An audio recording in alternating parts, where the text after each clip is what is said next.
Hi friends, இன்னைக்கு நம்ம ரொம்பவே ஹெல்த்தியான ஒரு ஸ்நாக்ஸ் ஐட்டம் செய்ய போகிறோங்க.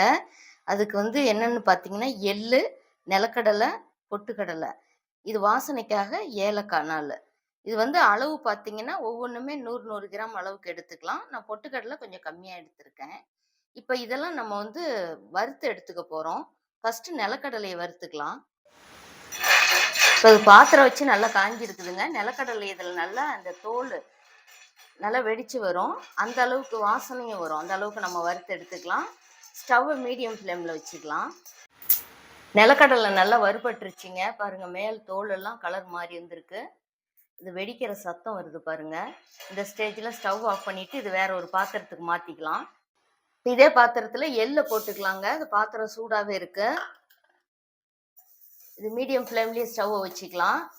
இது கொஞ்ச நேரத்துலேயே நமக்கு வறுபட்டு வந்துடும்.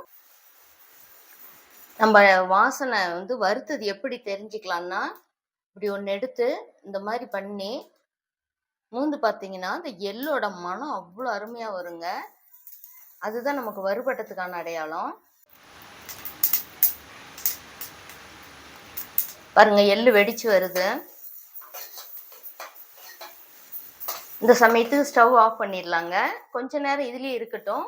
இந்த சூட்லேயே இன்னும் நல்லா வறுபட்டுடும். பொட்டுக்கடலையை இந்த எள்ளோட போட்டுடலாங்க. கொஞ்ச நேரம் இதுலேயே இருந்துச்சுன்னா இதுவும் நல்லா பொறுபொறுப்பாயிடும்.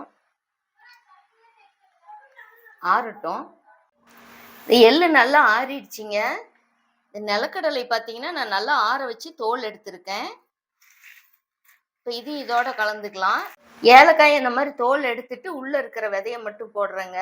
இதுக்கு வெல்லம் பார்த்தீங்கன்னா நம்ம எள்ளு எடுத்த அதே கப்லேயே 3/4 கப் எடுத்தா போதும். நான் உருண்டை வெல்லத்தை இது சீவி எடுத்து வச்சிருக்கேன். அதை தான் இதில் சேர்த்துக்க போகிறேன்.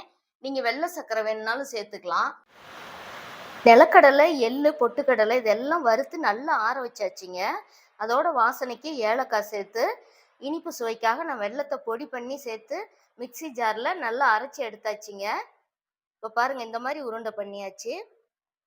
ஸ்கூல் விட்டு வர்ற குழந்தைங்களுக்கு ஈவினிங் டைமில் நீங்கள் டெய்லி இந்த மாதிரி ஒரு உருண்டை கொடுத்தீங்கன்னா அவங்களுக்கு நல்ல பசி தாங்குங்க. நல்ல ஹெல்த்தியான ஒரு ஸ்நாக்ஸ் ரெசிபி.